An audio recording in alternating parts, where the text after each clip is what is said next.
Hi friends, നമുക്കിന്നേ കൂർക്ക മെഴുക്കുപുരട്ടി ഉണ്ടാക്കുന്നത് എങ്ങനെയാണെന്ന് നോക്കാം.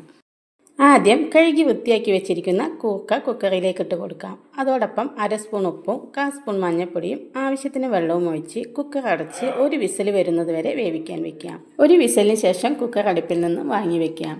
ഇനി ഒരു ചട്ടി അടുപ്പിലേക്ക് വെച്ച് ചൂടായതിന് ശേഷം കുറച്ച് എണ്ണ ഒഴിച്ച് കൊടുക്കാം. എണ്ണ ചൂടായി വരുമ്പോൾ അരിഞ്ഞു വെച്ചിരിക്കുന്ന 10 ചെറിയുള്ളി ഇതിലേക്ക് ചേർത്ത് കൊടുക്കാം. അതോടൊപ്പം ഒരു തണ്ട് കറിവേപ്പിലയും കൂടെ ചേർത്ത് ഒന്ന് വഴറ്റി കൊടുക്കാം. വഴന്നു വന്ന ഉള്ളിയിലേക്ക് 1/2 ടീസ്പൂൺ മുളക് പൊടി ചേർത്ത് കൊടുക്കാം. ഇനി ഇതെല്ലാം ഒന്ന് നല്ലതുപോലെ മൂപ്പിച്ചെടുക്കാം.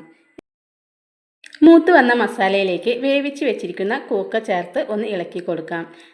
മസാല കൂർക്കയിലേക്ക് നല്ലതുപോലെ പിടിച്ചതിന് ശേഷം അടുപ്പിൽ നിന്നും വാങ്ങി വയ്ക്കാം. ചൂടാറിയതിന് ശേഷം ഒരു പാത്രത്തിലേക്ക് മാറ്റാം. നിങ്ങൾക്ക് ഈ വീഡിയോ ഇഷ്ടമായാൽ ലൈക്കും സബ്സ്ക്രൈബും ചെയ്ത് സപ്പോർട്ട് ചെയ്യണേ.